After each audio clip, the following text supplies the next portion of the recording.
Hello and welcome to the Analyst by Vajiram and Ravi dated 26 March 2026.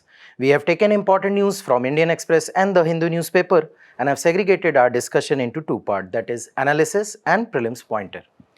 In analysis section, the first topic is related to UDAN scheme. Now recently Government of India has revamped UDAN scheme. So budgetary allocation has been increased as well as objectives plus how this budget will be utilized. The procedure has also changed. So we'll be analyzing the efficacy of UDAN scheme in this discussion. The second discussion is related to POCSO Act 2012. As recently Supreme Court has reprimanded Gurugram police for its poor investigation related to a case where a 3-year-old girl child was allegedly sexually harassed by domestic helps. So we'll be discussing the facets related to POCSO Act 2012. Both these discussions will be followed by mains practice question so that you can assess your preparation. Along with that, the topic for prelims pointer are listed here, which will cover important information related to UPSC prelims examination. So let us begin our discussion. So the first topic of today's session is based on UDAN scheme, that is Ude Desh Ka Aam Nagrik. Now Union Cabinet has cleared the modified UDAN scheme with a budgetary outlay of 28,840 crore for next 10 years. Now apart from budgetary allocation, government has also brought in changes in the subsidy pattern. It has also revamped the objectives, which includes operationalization of new airports, including heliports. So important from the perspective of examination, as mentioned in GS paper 3, infrastructure, and UPSC has been asking question based on the infrastructure sector. Like in 2024 itself, UPSC has asked, what is the need for expanding the regional air connectivity in India? In this context, discuss the government's UDAN scheme and its achievement. So let us begin the discussion, and after the discussion you will be given practice questions so that you can assess your understanding of the topic. So first thing, what are the changes? Now first thing is that government has extended the subsidy. So earlier subsidy was for 3 years for all routes connecting tier 2 and tier 3 cities. Now this subsidy will be increased to 5 years from 3 years in selected routes of tier 2 and tier 3 cities. Why? Because it was being observed that after withdrawal of subsidy, these airlines were shutting their operations or were not able to operate because of the poor financial viability. Second thing, the mode of subsidy. So earlier it was the subsidy was provided through regional connectivity scheme, that is so your ticket in normal routes or the major routes, they used to levy a fee there, and that part of fee was transferred in a fund, that is RCF fund, Regional Connectivity Fund, and that fund was utilized as a subsidy in the UDAN scheme. Now government is shifting towards this levy based embedded airfares system to direct funding through exchequer. So now they will not be dependent on levying of fees on normal routes. Rather, government will directly give subsidies through exchequer.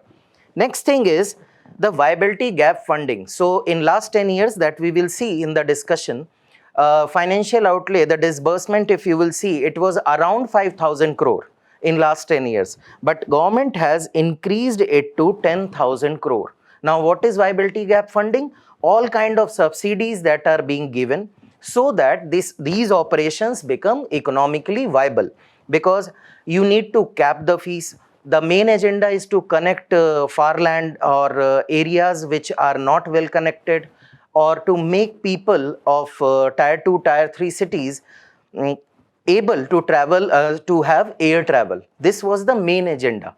Now for that you need to cap the air fare prices.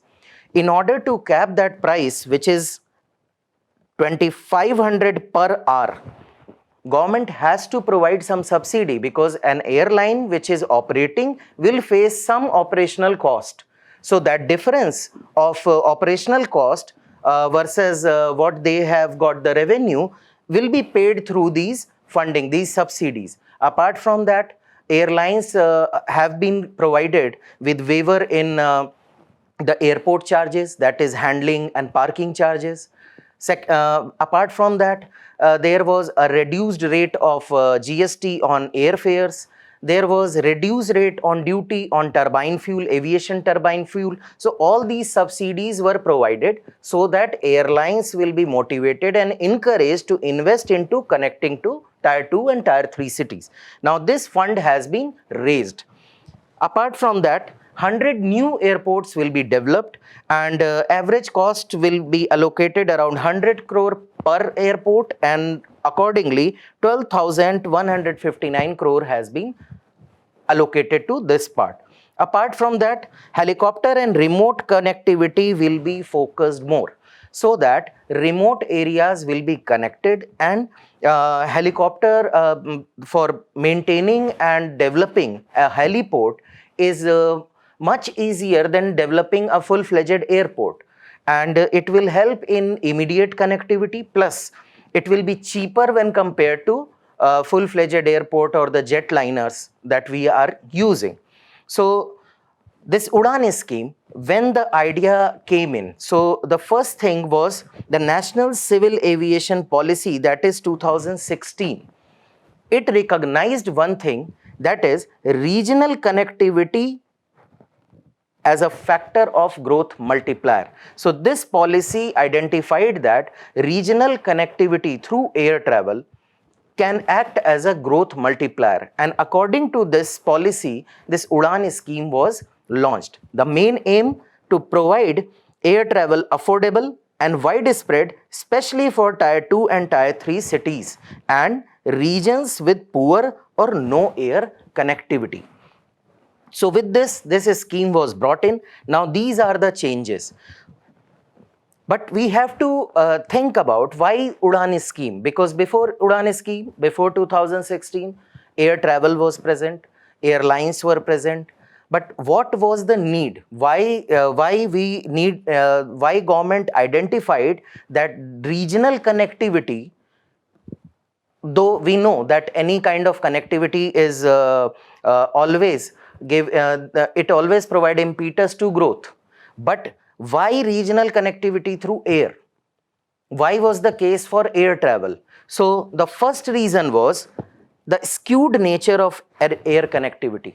So around 70% of the passenger traffic was you can say saturated or situated in the metro cities only. Around 70, before 2016, around 70% of passenger traffic was limited to metro cities only. So what was the problem? If it is saturated to metro cities, first thing, burden on infrastructure. So if you are handling 70% of traffic, definitely 5-6 metro cities, they combine together, they are facing more of a burden than the nearby areas or the nearby focal points. Second thing, that if you are focusing way too much on metro cities and you are not dispersing, then what will happen? It will bring the regional imbalance in aviation access. Because for a state, it is very important to provide its citizen the services which are affordable and accessible. So neither it was affordable and nor it was accessible. And just don't think about people living around metro cities. Think about people living in hilly areas. Think about people living in border areas. Think about people living in interiors. The travel cost to the airport or the nodal point of aviation itself was very costly, and then the time. So this hampered the access, and this hampered the democratization of the aviation access. Next was the underutilization. So since the colonial era, because Britishers had fought World War I and II, and they were based in India in both the period. Apart from that, for their business also, they developed airports. So India had more than 400 airstrips and airports. but only 75 of them were operational. It was underutilization of infrastructure, plus a term that is sunken cost, that is your time, your efforts, your resources, and your money. Everything is sitting idle and recovery is impossible in these infrastructures. So again, underutilization of existing infrastructure was another case where we needed a dedicated scheme to connect the tier 2 and tier 3 cities. Fourth was the lower air penetration. Like the case you might have heard about the insurance sector, there is lower penetration. Less number of people are utilizing facilities of insurance. Same is the case with the air travel. Now, according to Ministry of Aviation, the per capita air travel was 0.1 trips per person per year. This is, we are talking before 2016, because we are talking why there was a need.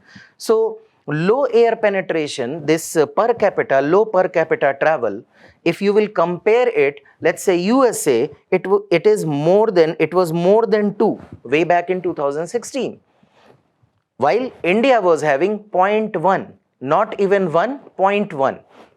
So far behind the developed countries and many developing countries. Then comes the cost barrier. Now, you might have faced a crunch of air travel or air prices when things comes down to any festival. So you might find that airfares are soaring up to 15,000, 20,000, 25,000 during the summer vacation, Deepavali or New Year or Christmas. So the main problem is that the resources are not available. So number of flights are not that high that they can serve the population that want to travel. Same goes with if you are not connecting regional centers. So some airlines which are operating towards a regional centers, they have this monopoly, and in order to make their operations effective and economically viable, they will keep the the fare prices high, and that will bring the cost barrier, and that will create the issue of accessibility. Then comes the connectivity. So connectivity, we heard about why it is skewed to metro centers. Tier 2, tier 3 cities are not that well connected, were not that well connected. Now comes the strategic and remote locations. Now, if we are not able to connect places in central India itself, then what, or the coastal India itself, what about northeast region? What about western Himalaya? What about the desert region of Rajasthan? What about them? These are strategic location as well as remote location. So in order to provide them any medical assistance during medical emergency, it was practically impossible. Second, even if you want to even if you want a strategic movement of forces, government faced problem. So if you will see during Kargil war, the Kargil committee that suggested many things, they also noted this, that mobility of forces was hugely hampered because they were overly dependent on railways and road transport. So that is how this connectivity, lack of connectivity, was hampering the disaster response, the strategic, you can say, deployment of forces or medical response, anything. It was hampering that. Next was, airlines were focusing on high demand routes because there was no government support. So obviously a business person will be inclined towards profitability. So airlines were focusing towards high profit route. They were not focusing towards the routes where they had lesser profit or calculation of lesser profitability. What it brought in, that aviation ecosystem suffered altogether. So basically, what could have been the trickle down effect, what could have been the proliferation of jobs, regional airlines, or the maintenance mechanism or growth pole model that we say that one growth pole is there and growth is stemming out from it. So entire aviation ecosystem was not well developed, and it is saturated to some cities only, providing jobs in some cities only, again putting more and more burden on the urban infrastructure. Then comes the economic growth. So if you are not well connected, definitely the options for job, for business, and for any activity, recreational activity, let's say in northeastern India or in western Himalaya, you want to promote tourism and there is no connectivity.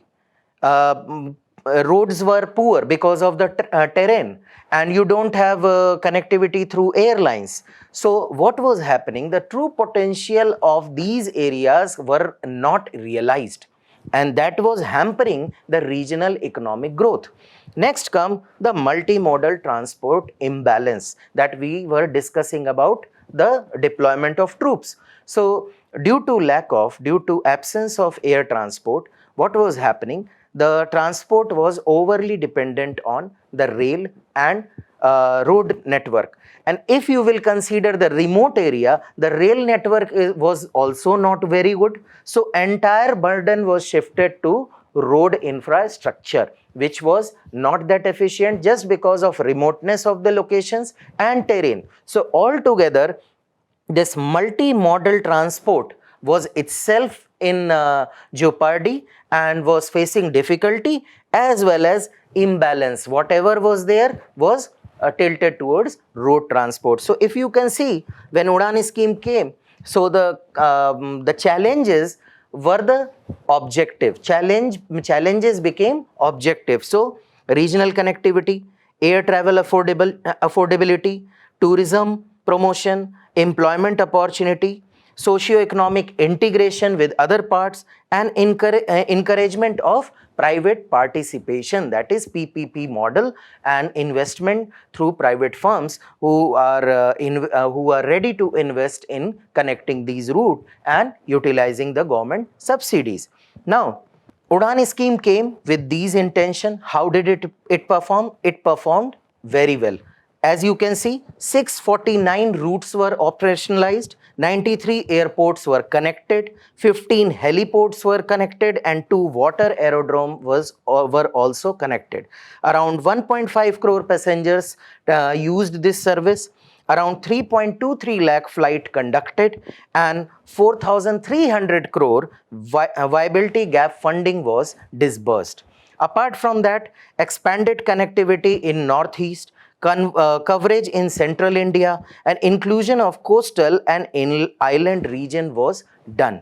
Apart from that, revival of unused, underutilized airstrips were done. Development of multimodal connectivity, that is air, heli, and water aerodromes were created, which were integrated to road and railways.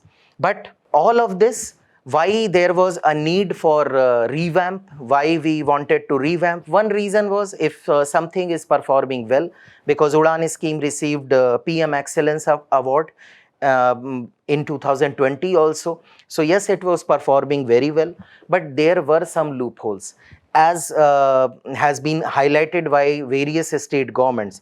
As you can see here, Karnataka minister stated that Tier 2 cities are not financially viable after end of the subsidy. So immediately after end of subsidy, these airlines were shutting their operations because financially it was not viable. Again, there were several debate regarding the efficacy of UDAN, because you can see here from takeoff to turbulence, there were repeated concern regarding the efficacy and continuity of UDAN scheme. Now, what were the challenge exactly? First was the commercial unviability. So, many routes that were identified and were started, they had low passenger demand. So ultimately what happened, till the time government was providing subsidy money, they operated. After that, they become defunct. Plus, you can see that CAG also highlighted issues that out of all 663 routes that were launched, 7 to 10% of these routes had remained viable. 7 to 10. So out of 663 routes, 60 to 65 routes are viable, rest are unviable. Apart from that, CAG also highlighted that out of 663 routes that were launched, 327 routes had been discontinued. Almost 45-46% routes have been discontinued completely.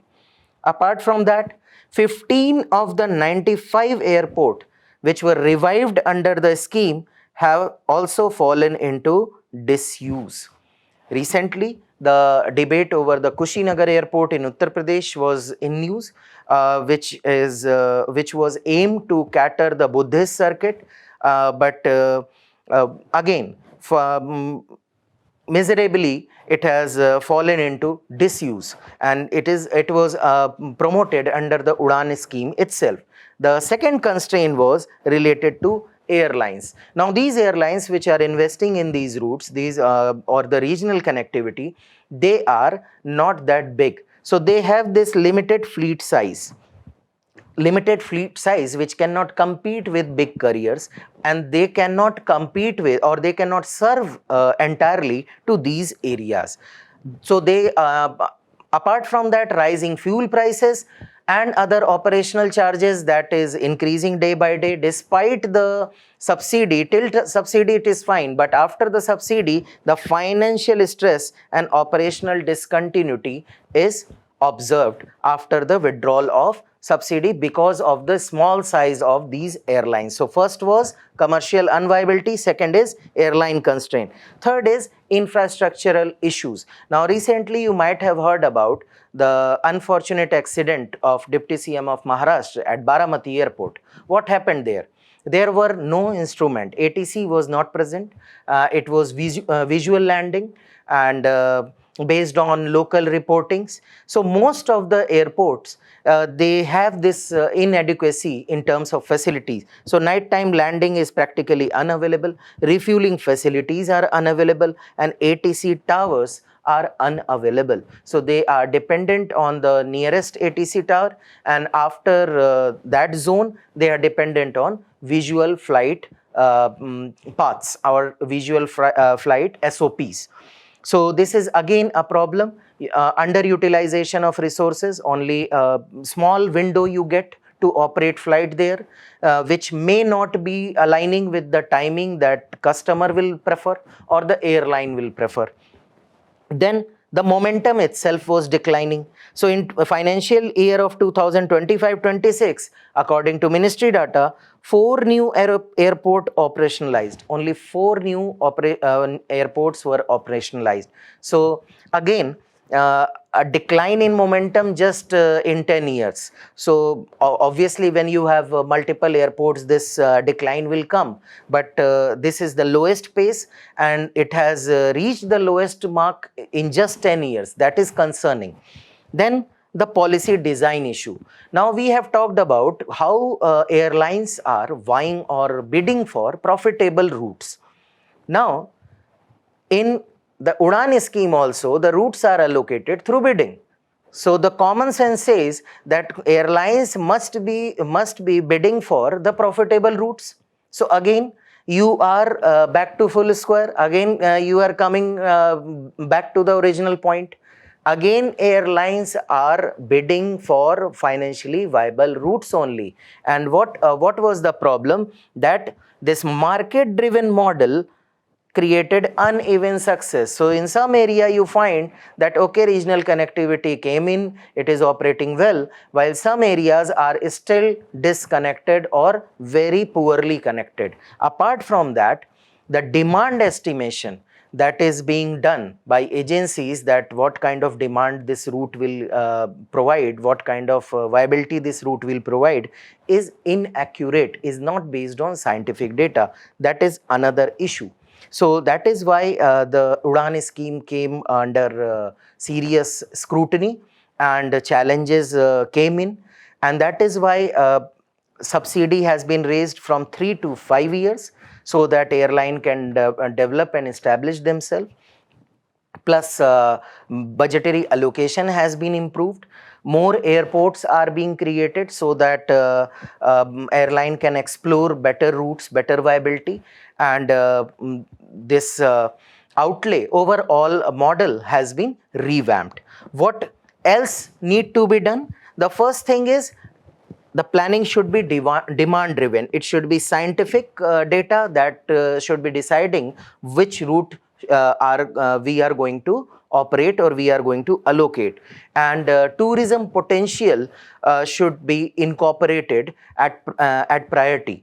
Second thing is regional airlines, because just giving subsidy will not help. You need to create an ecosystem where regional airlines get strengthened through financial support, leasing ecosystem, because buying a new aircraft is itself an Herculean task. So it is better that you should be revamping or easing the leasing ecosystem, providing government support so that they can lease out aircraft, and promoting small aircraft and regional carriers, as has been done by government, as Minister of Aviation has stated that they will be promoting HAL Dhruv and Dornier aircraft, which is again made in India aircraft for the regional connectivity.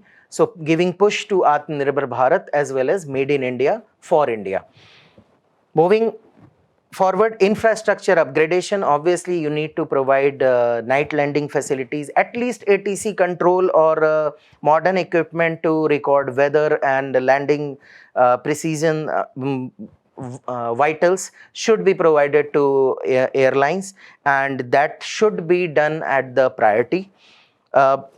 Then the integrated transport strategy. So it is not that you said that we are connecting it with the airport and road is there, railway is there. No, you should be ensuring the last mile connectivity. So the timing and the access and the, you can say, switch between the modes of transportation should be streamlined, should be made easy.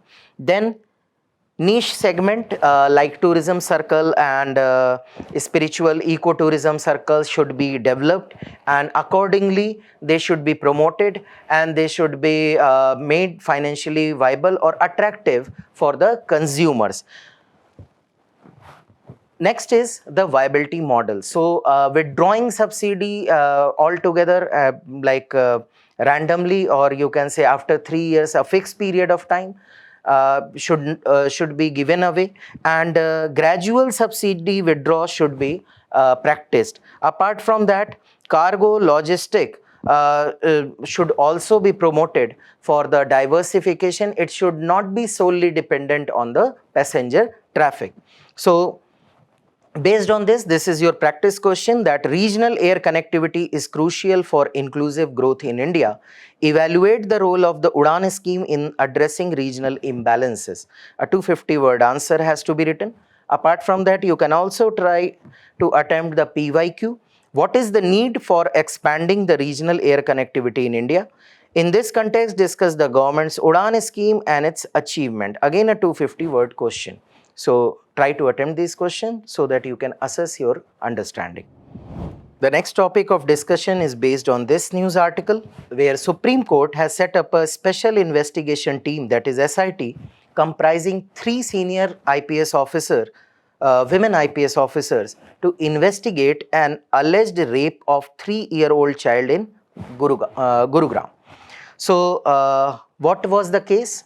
Actually, the case was registered in the month of February, where it was alleged that a child who was 3-year-old was repeatedly sexually assaulted by 2 women domestic help and their unidentified male accomplice.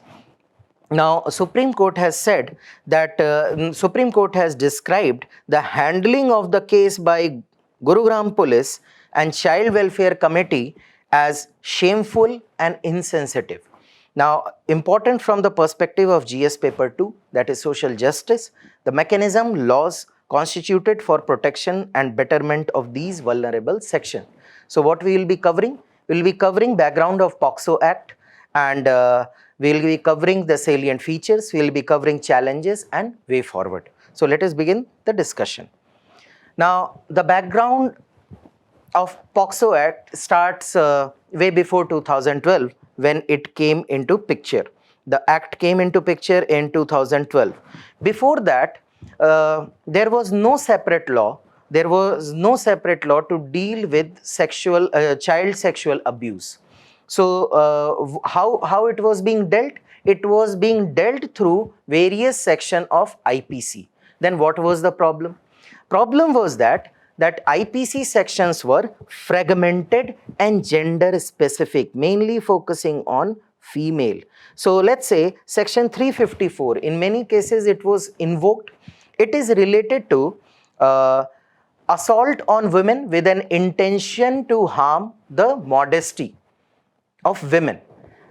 Section 375 was there, IPC section 375, which defines rape, again for women. So these were not able to address the problem of penetrative and non-penetrative assault, or you can say crime against the child, and they were not child specific. This was the scenario before 2012, and many law commission have opined for a specific law. So like 42nd law commission report said that we should be including dedicated provisions in IPC itself, because there was no idea of this act altogether. So they said that IPC should have dedicated provision. 172nd report said that we should be amending IPC sections so that we can have specific provisions for the child sexual abuse. Accordingly, after all these debates and issues, in 2007, Ministry of Women and Child Development, they conducted a study, a survey, and they found that over 50% of children have faced some or other kind of sexual abuse. And this was alarming. Based on these findings, government brought in the Protection of Children from Sexual Offence, that is POCSO Act 2012. Another reason was the international obligation or commitment. India is signatory to UN Convention on the Rights of the Child, that is UNCRC. So, the necessity to brought in a specific law to protect children from sexual abuse was felt and was brought in the year 2012. Now, the key feature includes the first thing, as is the case with the sexual assault, the privacy, or you can say even media and the courts have been instructed or barred from giving the name or identity of the you can say victim. So first thing is maintaining the privacy of the victim, so that they should not face the unnecessary scrutiny or burden, or you can say pressure from the outside world. Then it was having comprehensive coverage. So it addresses various sexual offences against children, including assault, harassment and pornography. So it was covering all. So it gave in detail the definition of all these offences and covered them all, which was the need of our. Earlier it was basically whatever the laws were for women, that is in the section of IPC, that were being implied on the sexual assault on children also, especially in case of if child is female child or girl child. Then it was made gender neutral, so that any child which is under the age of 18 should be given protection under the POCSO Act of 2012. Earlier it was not gender neutral, it was protecting female or girl child. Now it was made specifically gender neutral. So even a male child will be protected under this act. Now child-friendly procedures were ensured, so that investigation and trial, during investigation and trial, children or the victim should not be harassed or being put into unnecessary pressures. Then the provision of mandatory reporting. Now, this is very important because it requires any person aware of child sexual abuse to report it. So let's say if you are a doctor or a teacher or a person who is, let's say you are a coach, and a child shares with you the incidents of sexual abuse done by anyone in the family, outside the family, anyone. Now it is mandatory on your part to report that abuse. Otherwise, there is provision of punishment if you are withholding this information. That is what mandatory reporting means. So it is not just parents of the child, but anyone who is aware of the situation can complain about the child sexual abuse. Then special courts to deal with the issues. So a special court should be designated so that these issues will be dealt with specialized knowledge in a swift manner and sensitive manner. Plus support services. It also provides for medical, legal and emergency assistance to victim during the trial and after the trial. Then comes strict penalties. Definitely it acts as a deterrent. So was the case here. So earlier it was 7 years, but now in 2019 amendment, the imprisonment was raised to 10 years. Now if the penetrative offense is repeated, is aggravated, it is 20 years, and even if it has caused the death of victim, court can consider the death penalty also after the amendment of 2019. But as has been the case with most of the thing, POCSO Act also has various challenges. As you can see, Supreme Court has flagged the misuse of POCSO Act, that it has been weaponized to kind of penalize someone who a person or a family doesn't like. Or here again you can see that Madras High Court has stated that young boys in consensual relationship often bear brunt of POCSO. So these are the issues. Apart from that, there are other issues related to POCSO Act. We will cover that also. First is the conviction rate. Now NCRB data shows that registration of offences has increased. Okay, so you can see here in data from 2019 till 2025. If you will see the registration of the cases, it has gone past 1 lakh, and disposal rate has also increased. That is a good thing, that you are registering case, people are coming forward to register cases, and courts are disposing them at a faster pace. But problem is the conviction rate is going down. So it was in 2019, it was around 34-35%, but now it is around 19%. What does that mean? There are two meanings to it. First, conviction rate is going down. That means investigation has not been done properly. That is why the offenders are not being convicted, or their offense were not being proved. Second possibility is that there are cases which are fake, or having no proof, or just being misused. The act has been misused to penalize someone who you have enmity. So both possibilities are there, but ultimately the main thing is that okay, there are false cases, but not to a level that conviction rate goes down by half. So earlier it was 35, now it is 19. So almost half is the conviction rate. So it is showing a much bigger problem, that is the investigation is not being done properly. Second, the criminalization of consensual adolescent relationship. Now, the problem with POCSO Act is it has delineated various crimes, it has delineated various offense, but it has an umbrella definition.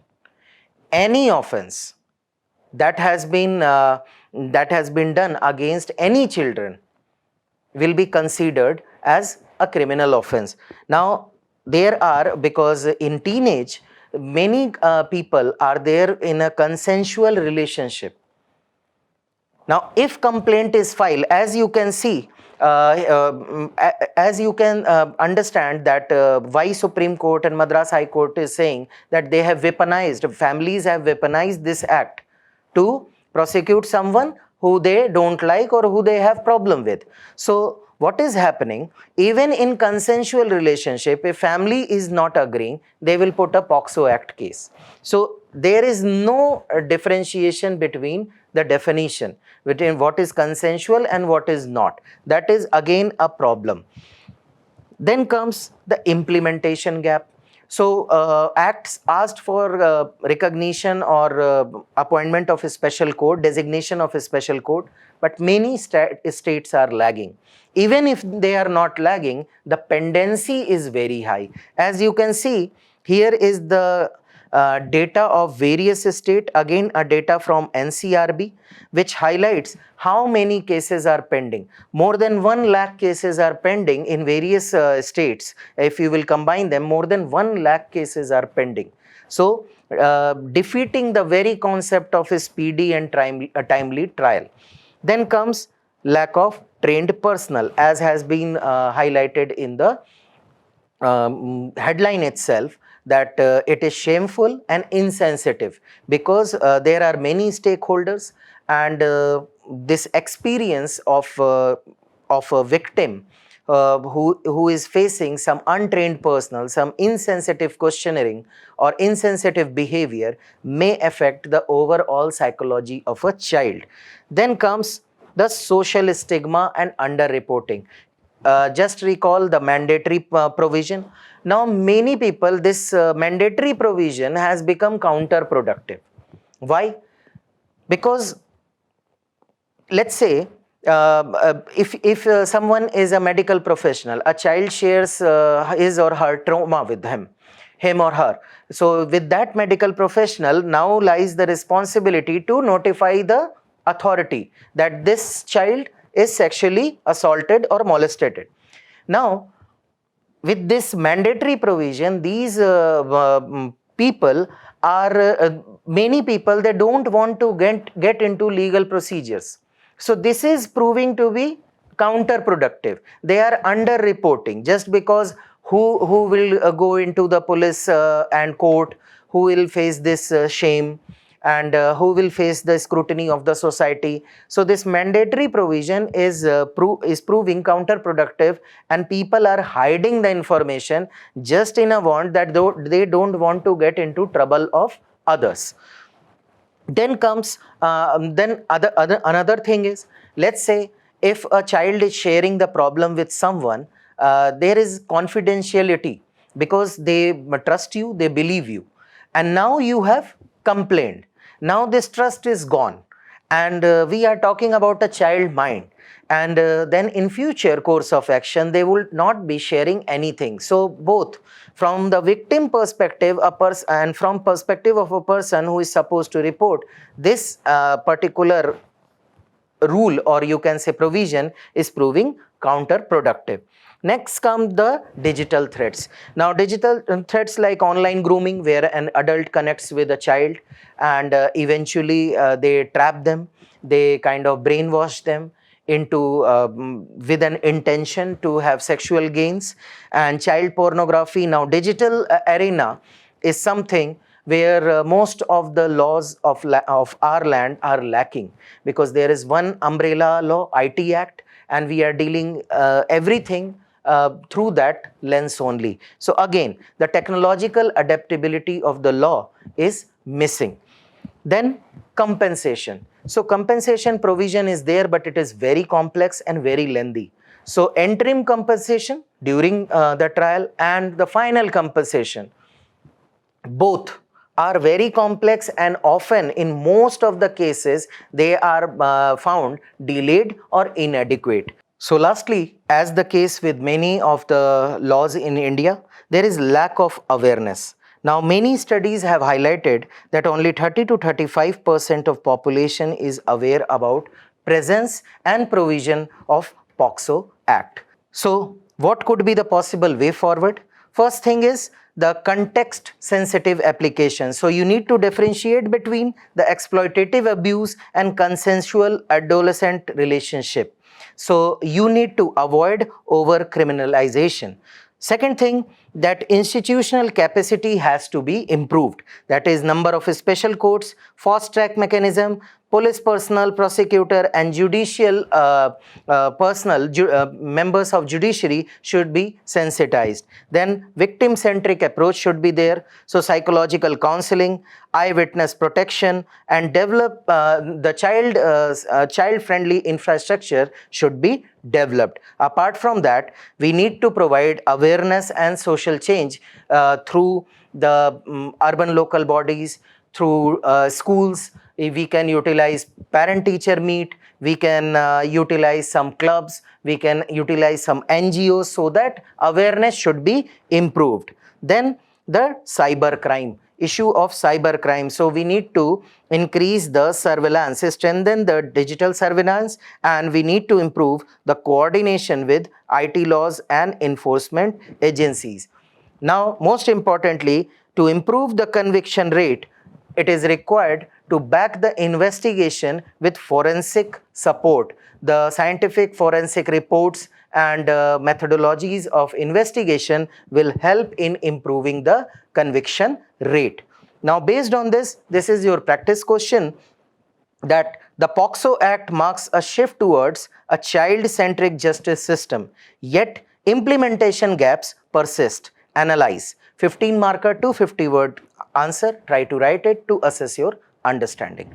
So the first news in prelim section is that India has raised its clean energy ambition with the 60% non-fossil fuel power goal by 2035. Now, why this now? Because India is signatory to UNFCCC climate agreement, and according to that, every 5 years you have to submit the nationally determined contribution, that is NDCs, important from the perspective of environment, GS paper 3, and we will be looking into what are the new NDCs. So as you know, India declared its Panchamit target for the year 2030. So in that, it was to reduce total projected carbon emission by 1 billion ton by 2030. It was to cut carbon intensity of the economy by less than 45 by 2030. Now this has been raised. Raised to 47%. So from 45 to 47% reduction in emission intensity of its GDP. Its current commitment, that is 45%, is to be achieved by the year 2030, and now it has revised it to 47%. Moving further, the next target, that is fulfill 50% of energy requirement from renewable source. Again, India has revamped that it will aspire, or it will strive to achieve 60% of its total electricity generation capacity through non-fossil fuel sources. And as of now, the target of 2030, which was 50%, India has already achieved that. As of February 2026, India has achieved 52% of installed capacity through non-fossil fuel sources. Next is 500 gigawatt of non-fossil fuel energy capacity by 2030, as we have discussed. Apart from that, India had committed for the year 2030 to create 2.5 to 3 billion tons of CO2 equivalent of carbon sink.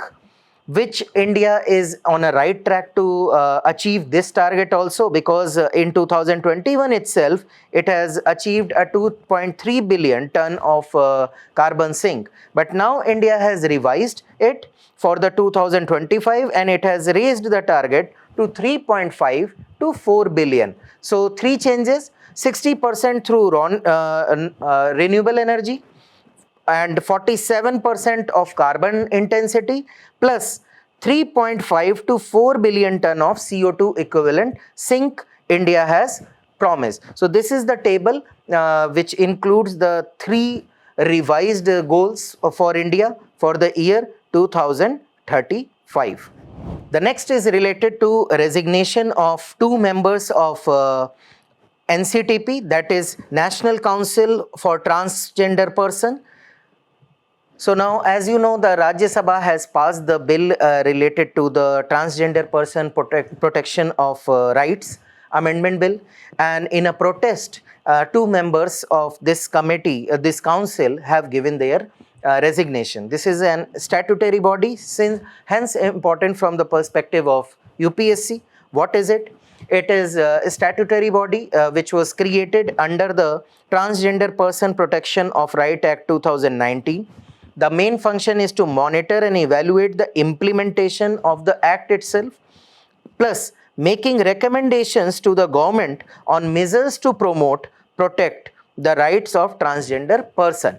Now, apart from this, it would be focusing on livelihood issues as well as to raise awareness about the trans community for achieving the goal of social justice. Apart from that, it is also entrusted to ensure the setup of transgender welfare board in all states, and also ensure that essential needs of the transgender community are met. So basically, the statutory body created to assess, monitor and regulate and give the recommendation to government on the issues related to transgender, including their livelihood issues, their welfare board and their needs. Everything is covered under National Council for Transgender Person. What is the structure of this council?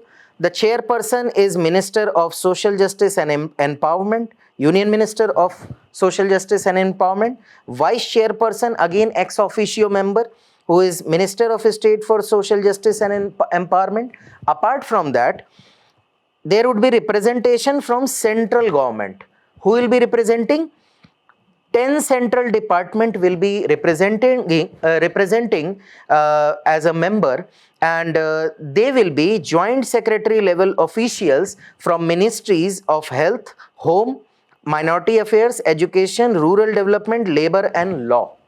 Apart from that, additional member will include from the Department of Pension, Ministry of Personnel, Niti Aayog, National Human Rights Commission and National Commission for Women. So these representatives will be there from central government.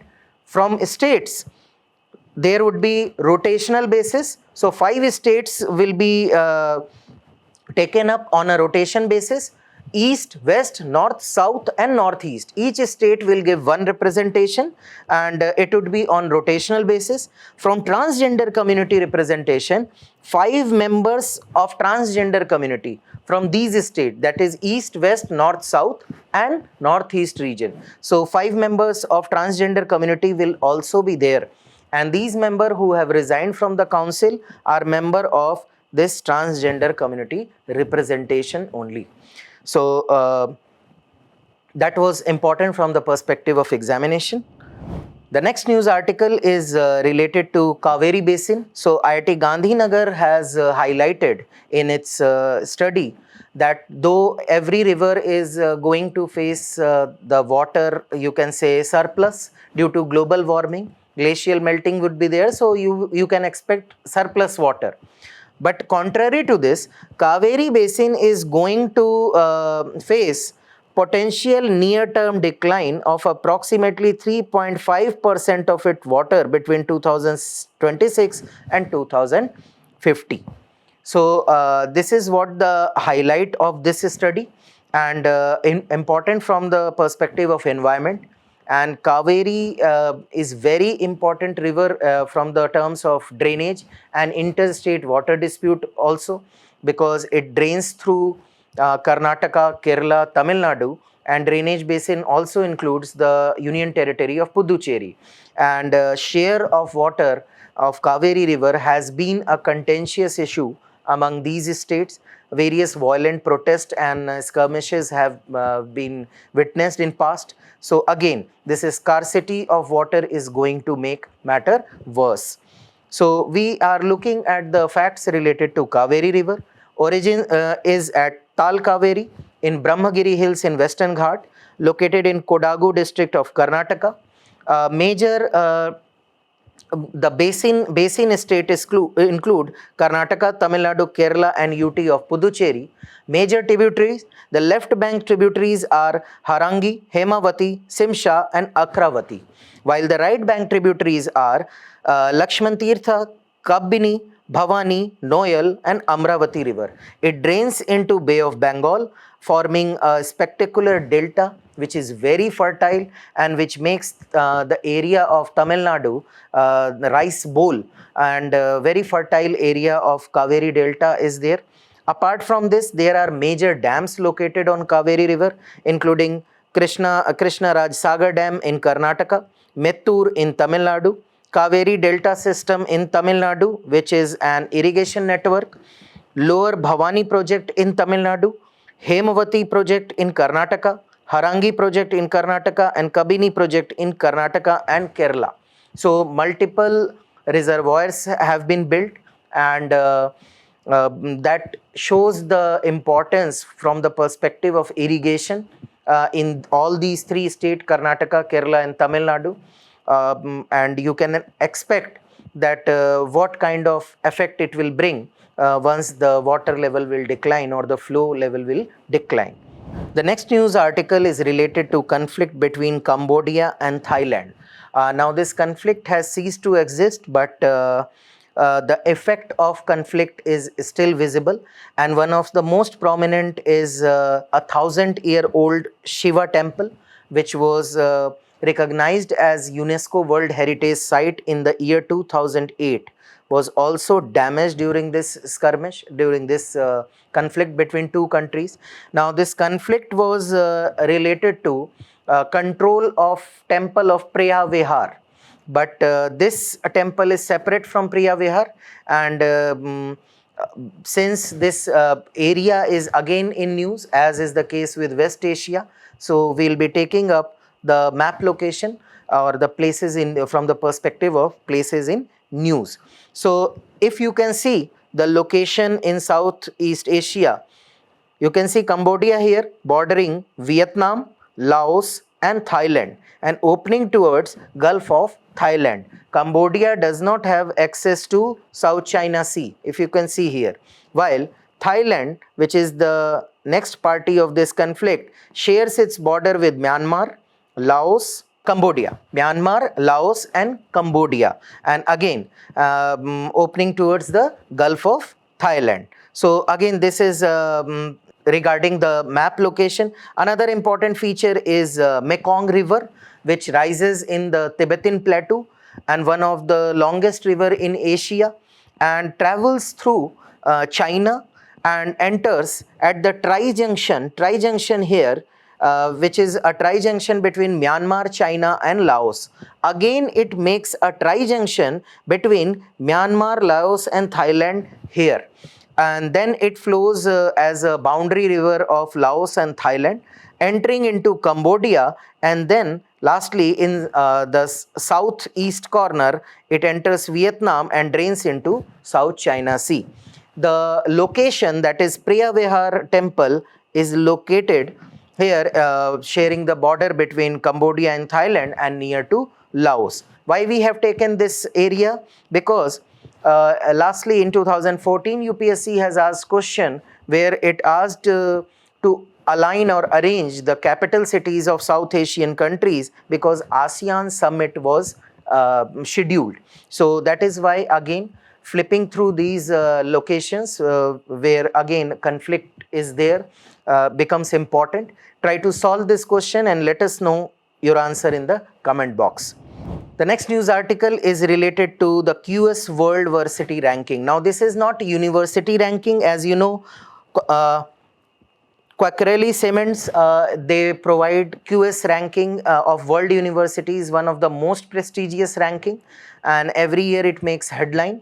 This is world university ranking by subject. So subject specific ranking have been brought in, where ISM Dhanbad, Indian School of Mining Dhanbad, has topped the mining group. So toppling IIT Kharagpur, this has topped the rank, and important from the perspective of reports and indices and also education, because one very good issue has been highlighted in this report. So let us see what it is. So QS University ranking published annually, and it is published by a consultancy, that is Cauvery Cements, located in London, and it kind of filters through 1900 universities around 100 countries. So this year ISM Dhanbad ranked 21, highest in India, followed by in the subject of mining and mineral and mining. So earlier the top rank was with IIT Kharagpur, but this year it was ISM Dhanbad. IIT Kharagpur 22. Now, in the field of business management studies and marketing, IIM Ahmedabad gained significant stride and is ranked 21 again. Private university, Savita Institute of Medical and Technical Sciences in Chennai, it has performed very well, and in dentistry, it has received rank 25, while JNU has scored rank 26 in developmental studies. So if you will see the QS ranking, they have 5 categories where they have indicators in each category with different weightage. So 5 lenses and respective indicators are there. Based on this, they give the ranking. Now, important thing is that rank of IITs, that is IIT Kanpur and IIT Bombay, it has declined. IIT Kanpur 86, while it was 72nd last year, while IIT Bombay is 42nd this year. Last year it was 28. Interesting thing is that the rating, if you can see here, it is not academic, but the employer perspective, the employer reputation score is declined. What is employer reputation score? That is, an employer gives a score to a university based on what kind of student or what kind of curricular it is teaching. So if that score goes down, that means the students or the skills or the teachings that institutes are imparting are not in line with demand of industry. And this is what the problem of education sector in India is. And that is why it has been highlighted that these 2 renowned institutions have scored low in employer reputation because of the factor that their curriculum is no more inclined with, it would incorrect to say no more, it is not that well aligned with the demand of industry. Apart from that, a few other findings is that in terms of university which have represented in this ranking, India stands 4th. So US first 228 institution, followed by China 158 and UK 114, while India is represented by 99 institutions. So 4th rank. Interesting thing is, in arts and humanity, no Indian institution featured in top 100. So the top rank is Delhi University, that is 231. In life sciences, that is medical science, life sciences and medicine, again no institution in top 100. Top rank is AIIMS, that is 217. While 2 private university, that is Savita University and Jindal Global University, for law have scored place in top 100. Other findings include North America is the most represented, Eastern Asia has the most new entries, Southern Asia is the most improved region, and computer science and information system and medicine are most widely ranked, again more preferred subject. Data science and artificial intelligence is the subject area with most new entries. So again, in line with whatever is going on, the data science artificial intelligence is growing day by day. That is why more representation. So that is all for today's session. Stay tuned for more such updates. Thank you.